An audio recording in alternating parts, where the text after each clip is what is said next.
오늘 본문인 시편 57편의 말씀을 이해하기 위해서는 성경을 보시면 57편 위에 표제라는 것이 있습니다.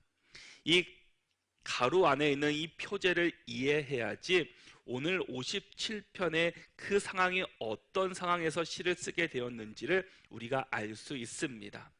57편의 표제를 보시면 다윗의 빅담시, 인도자를 따라 알다스해에 맞춘 노래, 다윗이 사울을 피하여 굴에 있던 때라고 되어 있습니다. 표제를 보면 다윗이 어떤 상황에서 이 시를 쓰게 되었는지를 우리가 잘 알 수 있습니다. 지금 다윗의 상황은 다윗이 사울을 피하여 굴에 있던 때라고 말씀하고 있습니다. 그러니까 다윗이 지금 사울을 피해서 굴에 있으면서 이 시편 57편의 말씀을 시를 기록했다라는 겁니다. 성경에는 그 다윗이 사울의 왕의 추격을 피해서 이 도망 다닐 때 숨었던 동굴 중에서 이 두 개의 동굴의 이름을 기록하고 있습니다. 하나는 사무엘상 22장에 보면은 이 아둘람 지역에 있던 굴이고, 또 하나는 그 사무엘상 24장을 보면은 엔게디 광야에 있던 굴이었습니다.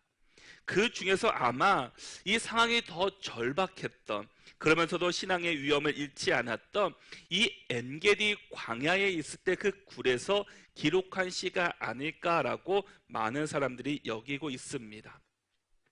그때가 언제였냐 하면은 이 사울 왕은 이 뒤를 보기 위해서 그 많은 굴 가운데서 이 다윗과 그의 부하들이 숨어 있었던 그 굴 안으로 들어왔습니다. 다윗과 함께 있던 사람들은 이 다윗에게 이렇게 이야기합니다. 원수를 갚은 날이 왔습니다. 때가 됐습니다. 기회가 왔습니다. 이제는 이 기회를 우리는 놓치지 말아야 합니다 라고 그들은 이야기합니다. 다윗의 명령이면 이제 사울 왕은 그 죽은 목숨이 되는 순간이었습니다. 그러나 다윗은 사울 왕의 이 겉옷, 그 옷자락만 가만히 베었습니다. 죽이지 않았다라는 겁니다. 다른 사람들은 사울 왕을 원수로 패역한 군주로 보았을지라도 이 다윗은 적으로 보지 않고 자신의 주군으로, 또 하나님께서 기름 부어주신 이 세우신 왕으로 그는 보았습니다. 이 사건이 오늘의 배경 가운데 있는 이야기입니다. 우리가 지금까지 인생을 살아오면서 문제없이 살았습니다 라고 자신 있게 말할 수 있는 사람은 아무도 없을 겁니다. 내가 그때로 돌아가면 다른 선택을 할 거라고 이야기하는 사람도 있을 겁니다. 다른 삶을 살아갈 것이라고 우리는 때로는 이야기합니다. 여러분, 우리가 아무리 선택을 잘하고 아무리 인생을 잘 살았다 할지라도 우리 앞에 장애물이 없었던 때는 없습니다. 그 장애물의 높이가 각자가 다 다를 뿐이지 각자만의 다 장애물들을 우리가 만나고 그것을 넘으며 하루하루를 우리는 살아가고 있습니다. 누구나 그 안으로 막상 들어가 보면은 우리가 생각지 못한 어려움들은 누구나 어떤 가정이나 개인이나 또 단체나 공동체나 누군지 어렵게 또 다른 문제들을 만나게 됩니다. 여러분, 우리가 문제 앞에 섰을 때 문제를 회피하지 말고 그 문제 앞에 계시는 하나님을 보아야 합니다. 나 혼자라고 생각하지 말아야 한다라는 겁니다. 늘 나와 함께 하시고 나와 동행하시는 하나님이 함께 있다는 사실을 기억하면서 우리는 어떤 상황에서도 하나님을 바라봐야 되고 하나님께 기도하는 사람들이 되어야 합니다. 왜냐, 우리 주님은 늘 우리와 항상 함께 하시는 분이시기 때문입니다. 다윗도 자신을 죽이려고 하는 그 사울이 무방비 상태로 내 앞에 있는데 얼마든지 죽일 수 있었습니다. 그러나 그는 하나님을 봤습니다. 하나님께서 세우신 왕인데, 하나님께서 기름 부으신 왕인데 내가 어떻게 그를 죽일 수 있을까? 하나님의 뜻이 무엇인지 생각했고 하나님의 계획이 무엇인지를 바라보았습니다. 세우신 분도 하나님이시고 그를 내리시는 분도 하나님이시고 그를 죽이시는 분도 하나님이셨음을 그는 바라보았다라는 겁니다. 여러분, 어떤 상황 속에서도 우리는 하나님을 바라보아야 합니다. 그것이 믿음이고 그것이 신앙생활하는 이유일 것입니다.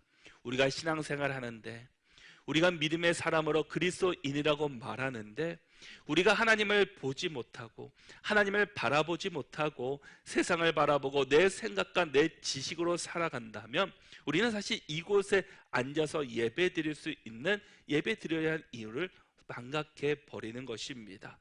예수님도 40일간 금식하며 이 광야에서 지내셨습니다. 그리고 수시로 한적한 곳에 가셔서 기도하셨습니다. 모세도 호렙산 체험을 통해서 인생길을 준비하였고, 엘리야도 호렙산 동굴에서 영성이 깊어지고 사명을 새롭게 하였습니다. 사도 바울도 이 아라비아에서 지내던 3년 동안 그의 영성과 신학이 발전되었고, 외로운 이 사막과 이 동굴 체험으로 잘 승화시킬 때, 하나님을 만났을 때, 하나님을 보았을 때 그 모든 사람들이 주님이 인도하시는 그 길을 따라갈 수 있게 되었습니다. 나 혼자인 것 같지만 우리 옆에는 늘 하나님이 계시고 우리 옆에는 늘 하나님이 우리와 동행해 주십니다. 그 하나님을 우리는 늘 기억하며 살아갈 수 있는 믿음의 성도들이 될 수 있기를 축복합니다. 이 시편 57편을 우리는 크게 두 부분으로 나눠 볼 수가 있습니다. 이 전반부는 1절에서 5절까지이고 이 후반부는 6절에서 11절까지의 말씀입니다. 이 전반부인 1절에서 5절까지의 말씀의 내용을 보면은 자신이 처해 있는 위협적인 상황을 통해서 이 하나님의 긍휼하심을 의지하며 호소하게 됩니다. 단순히 자신의 힘든 처지에 대해 비관적인 호소가 아니라 하나님의 구원의 확신을 가지고 호소하며 또 부르짖으며 하나님께서 자신을 구원하심으로 주의 권능과 또한 영광이 온 세계에 밝히 드러날 것임을 그는 기도하고 선포하고 있습니다. 이 후반부인 6절에서 11절까지의 말씀에서는 자신을 해하려고 했던 이 원수들이 스스로 자멸하는 것을 보면서 그들은 이스라엘 새벽을 깨우는 리더로서 사명을 회복하고 하나님의 구원의 행위를 찬양하고 있습니다. 다윗은 이 어려운 상황 속에서 사울의 죽음 앞에 쫓아오는 많은 군사들을 피하는 그 상황 속에서도 이 다윗은 하나님을 놓치지 아니했고 늘 주님 바라보며 주님 의지하며 살아가는 믿음의 성도들이 되었습니다. 우리도 오늘 본문의 말씀을 통해서 과연 우리도 이런 상황에 놓여 있을 때 과연 나는 어떤 모습이고 나는 또한 어떻게 그 일들을 헤쳐나갈 것인지를 다시 한번 돌아볼 수 있는 시간들이 될 수 있기를 바랍니다. 우리 1절의 말씀을 같이 한번 읽어보겠습니다. 함께 읽겠습니다.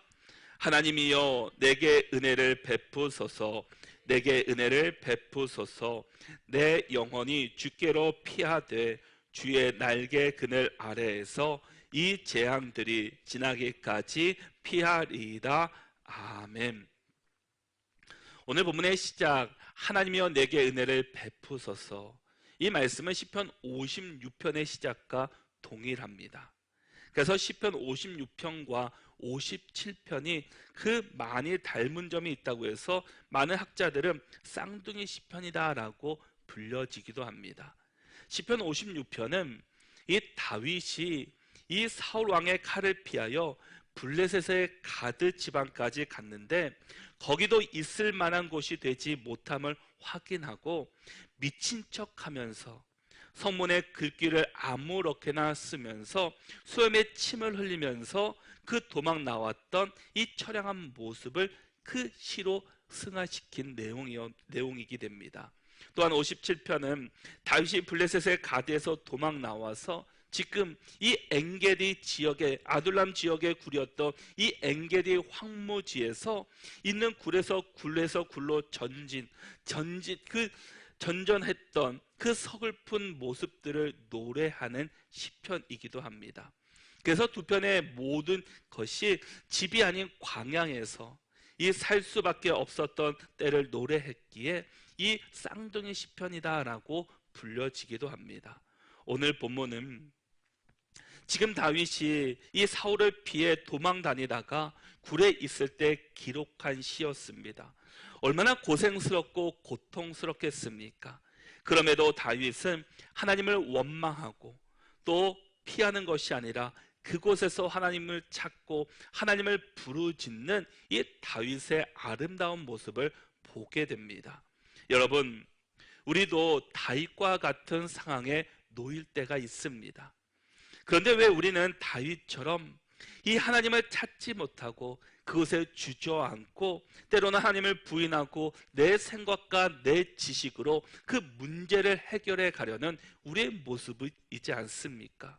왜 우리의 모습은 내 하나님을 찾는 것이 아니라 내 지식과 내 문제로, 내 모든 경험으로 그 문제를 풀어가려는 이 연약한 모습이 우리 가운데 있다라는 겁니다. 우리는 고백하기를 나와 함께 하시는 하나님이라고 지식적으로도 알고 고백하는데 막상 우리가 어려움을 만나면 나와 함께 하시는 하나님이 아니라 내 경험, 내 지식, 내 주변에 있는 사람들을 통해서 그 문제를 해결하려고 하고 또 그것으로 세상을 바라보고 세상 속에서 헤쳐나가려고 했던 우리의 연약한 모습을 보게 됩니다. 어떻게 하면 우리도 이 다윗처럼 그런 어려운 상황 가운데 하나님을 바라보고 하나님을 의지할 수 있는 믿음의 성도들이 될 수 있겠습니까? 1절 말씀을 다시 보시면 하나님이여 내게 은혜를 베푸소서, 내게 은혜를 베푸소서. 내 영혼이 죽기로 피하되 주의 날개 그늘 아래에서 이 재앙들이 지나기까지 피하리이다. 다윗은 사무엘상 16절에서 사무엘에게 기름을 부음받습니다. 사무엘이 생각하는 그 자격에는 사실은 다윗은 맞지 않는 사람이었습니다. 다윗에게는 7평이 있었는데 7평이 다 사무엘 앞으로 지나갔지만 하나님께서는 그들을 선택하지 않으셨습니다. 그런데 양을 치고 있던 이 막내, 옷도 허름하고 그 보기에도 볼품없는 그가 사무엘 앞에 섰을 때 하나님께서 그를 보면서 이렇게 얘기합니다. 이가 그니 일어나 기름을 부으라. 말씀에 순종하여 사무엘이 다윗에게 기름을 붓게 됩니다.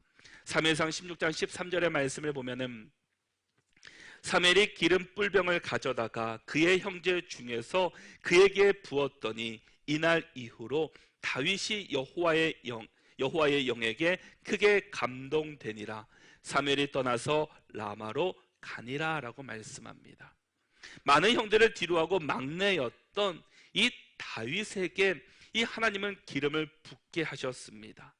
그리고 사무엘은 기름 붓고 떠나게 됩니다. 그리고 다윗은 그곳에 머물러 있게 됩니다.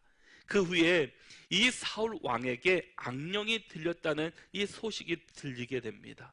그런데 이 악령을 떠나기 위해서 수금 잘 타는 사람이 있어야 했습니다.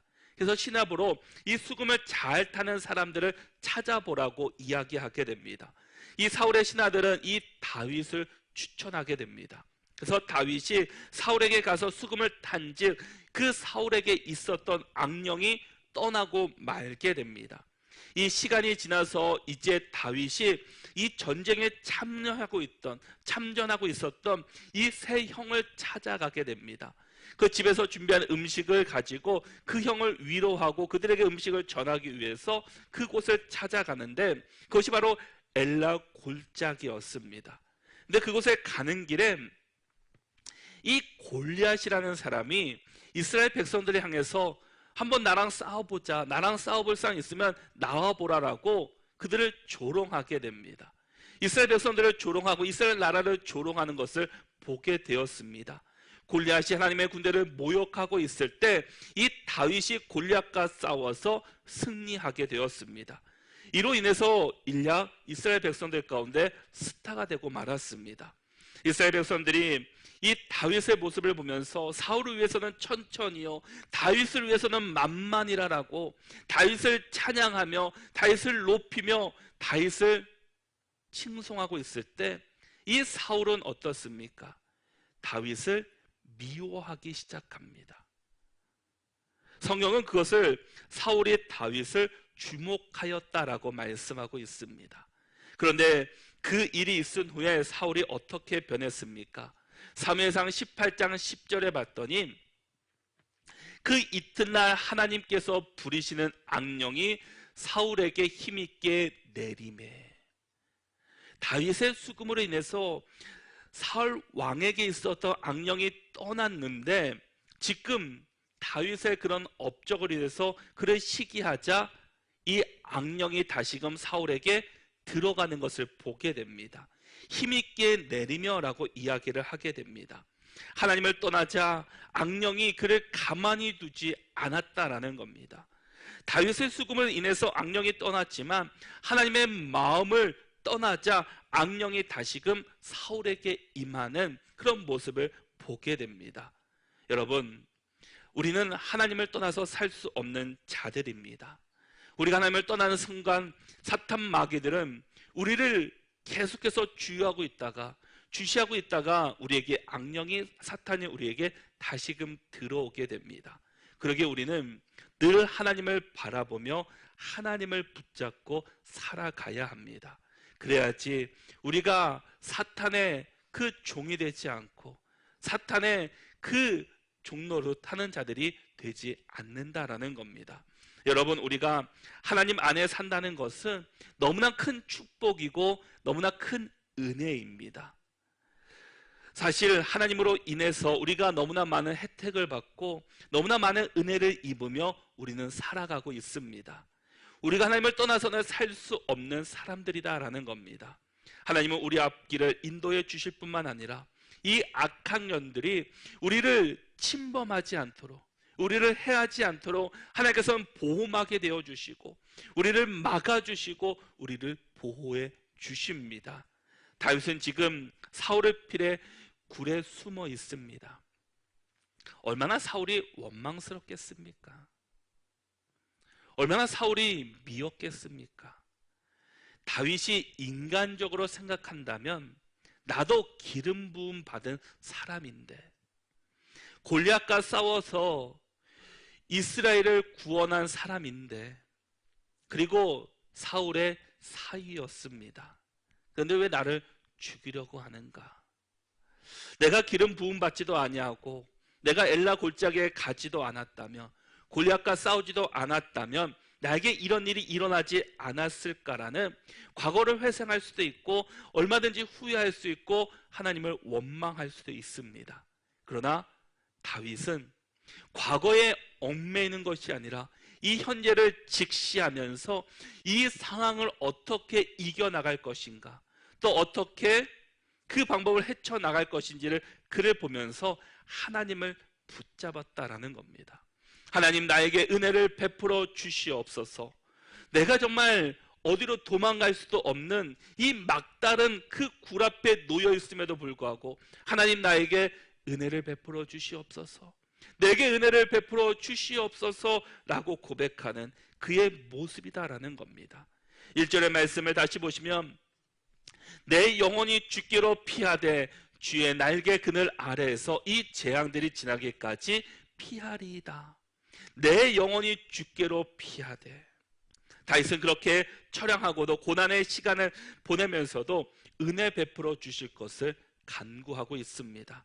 하나님이여, 전능하신 하나님이여, 하나님을 절대로 신뢰하는 그의 모습이다라는 겁니다. 다윗은 평안한 가운데 있을 때에도 또 위기 가운데 있을 때에도 언제나 하나님을 신뢰했고 언제나 하나님을 붙잡았고 하나님과 동행하는 삶을 살았던 자였습니다. 그리고 다윗 자신이 하나님께 피하는데 내가 주께 피합니다 라고 말하지 않고 내 영혼이 주께로 피합니다 라고 말하고 있습니다. 내 영혼은 자신의 전 그 인격 존재와 온 삶을 포함한 말이기도 합니다. 내 영혼, 나의 모든 것을 주께로 드린다라는 겁니다. 주 앞에 나간다라는 겁니다.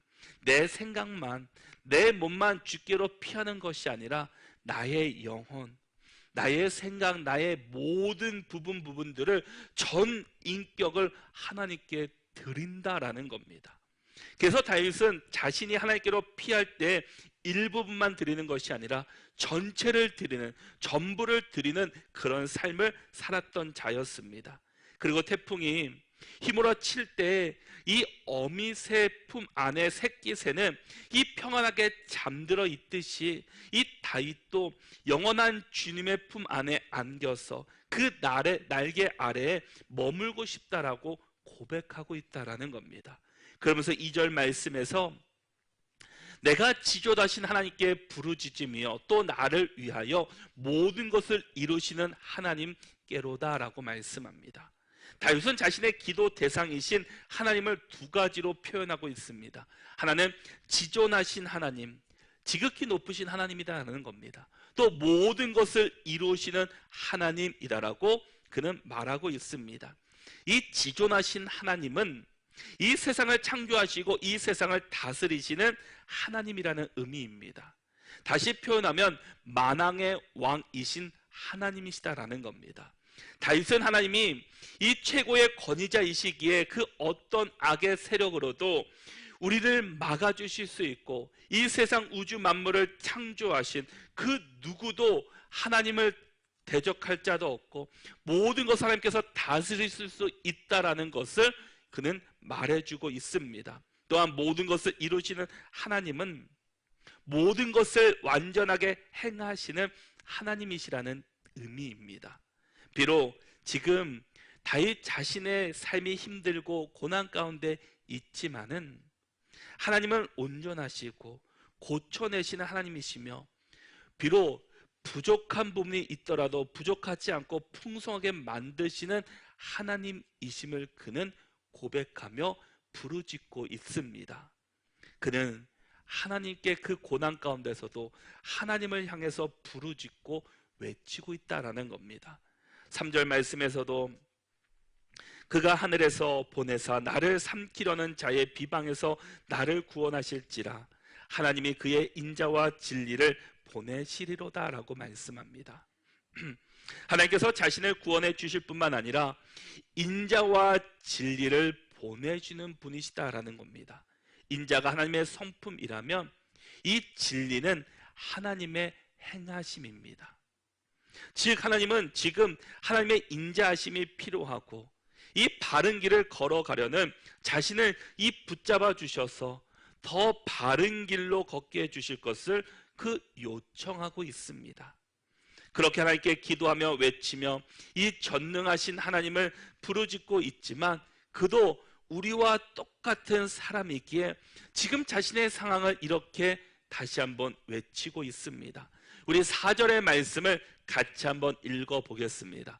4절의 말씀 함께 읽겠습니다. 내 영혼이 사자들 가운데에서 살며 내가 불사르는 자들 중에 누웠으니 곧 사람의 아들들 중에라. 그들의 이는 창과 화살이요 그들의 혀는 날카로운 그 같도다. 아멘.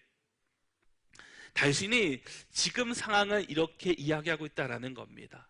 다윗이 자신이 사자들이 득실되는 한가운데 이 누워있는 것 같이 여겨졌다라는 겁니다.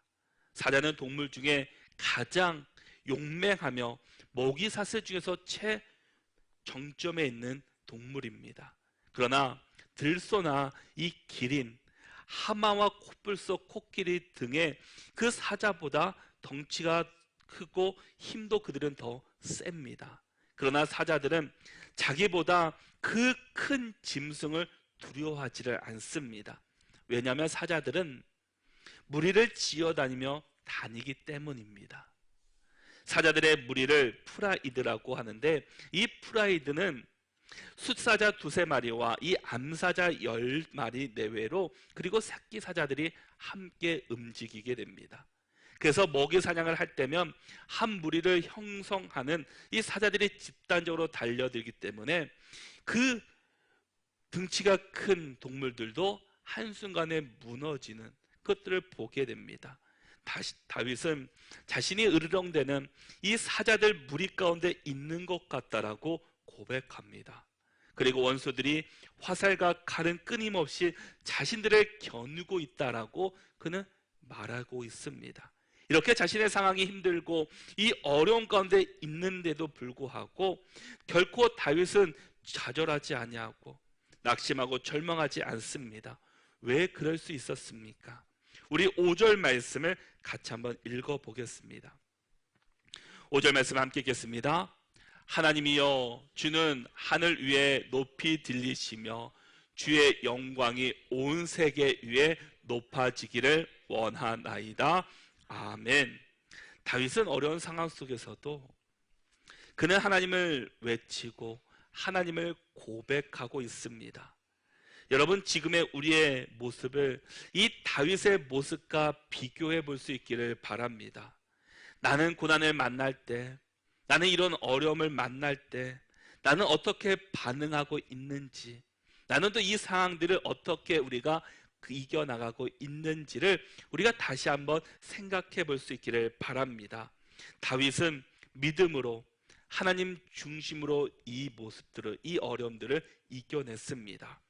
사도행전 13장 22절을 보면은 이 다윗에 대해서 이야기를 하는데, 패하시고 다윗을 왕으로 세우시고 증언하여 이르시되 내가 이새의 아들 다윗을 만나니 내 마음에 맞는 사람이라 내 뜻을 다 이루리라 하시더니 라고 말씀합니다. 다윗이 어려운 상황 가운데 있다 할지라도 그는 믿음을 잃지 않고 끝까지 주님의 손을 붙잡았고 주님을 의지하며 살았습니다. 그래서 우리 주님께서는 다윗을 보면서 다윗을 만나니 내 마음에 맞는 사람이다, 내 뜻을 이루는 자다라고 그를 칭찬하고 있습니다. 하나님께서는 이 다윗 중심에 있는, 다윗 중심에 무엇이 있는지를 보았다라는 겁니다. 그만큼 다윗은 하나님 중심으로 살았던 사람입니다. 하나님 중심으로 살았으니 어떠한 상황 속에도 흔들림 없이 그 상황 속에서 하나님께 부르짖고 하나님을 고백하며 하나님을 높이며 찬양하며 그는 살아가게 되었습니다. 여러분, 하나님은 우리에게 은혜를 베푸시는 하나님이십니다. 우리가 어디를 가든지 어떤 상황 가운데 있다 할지라도 우리를 버리지 않으시고 우리에게 은혜를 베푸시는 하나님이십니다. 우리가 하루하루를 살아갈 수 있는 것, 우리가 아침에 눈을 뜰 수 있는 것은 사실 하나님의 은혜입니다. 누구에게는 하루하루에 눈을 뜨는 것이 정말 기적처럼 여기는 사람들도 있습니다. 그러기에 우리는 하루 그 새벽에 눈을 뜨는 것이 나 오늘 또 하루 살아가는구나 라고 내 힘이 아닌 하나님의 은혜였고 하나님의 일하심인 것을 우리는 믿음으로 바라볼 수 있고 우리는 믿음으로 고백해야 합니다. 히브리서 4장 16절의 말씀에서도 그러므로 우리는 국률하심을 받고 때를 따라 돕는 은혜를 얻기 위하여 은혜의 보좌 앞에 담대히 나가야 할 것이니라 라고 말씀합니다. 하나님께서는 우리에게 국률을 베푸시는 하나님이십니다. 우리는 그 국률을 받기 위해서 때를 따라 돕는 은혜를 얻기 위해 은혜의 보좌 앞에 담대히 나가야 합니다. 우리 하나님은 세상처럼 잘하면 보호해 주시고 못하면 내버리시는 하나님이 아니십니다. 우리 하나님은 우리가 하나님을 붙잡고 하나님을 놓지 않으면 때를 따라 돕는 은혜를 베풀어 주시고, 우리가 하나님의 중심으로 살아갈 때, 하나님 붙잡고 살아갈 때 하나님께서 우리에게 새 힘을 부시고 새로운 길을 열어주실 것입니다. 히브리서 11장을 보면은 믿음의 조상들의 이름이 기록되어 있습니다. 이분들의 공통점이 있습니다.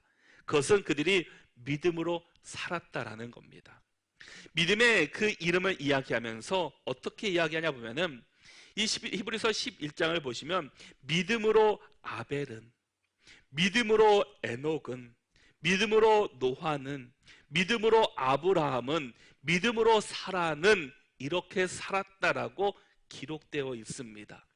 이 믿음의 조상들이 그들이 살았을 때 큰 업적을 남기고 큰 일을 했기 때문에 하나님께서 그들을 믿음의 조상이라고 부르시는 것이 아니라 그들은 믿음으로 살았기 때문에, 믿음으로 그 모든 일들을 행했기 때문에 하나님께서는 그들을 향해서 믿음의 조상이라고 부르고 있습니다.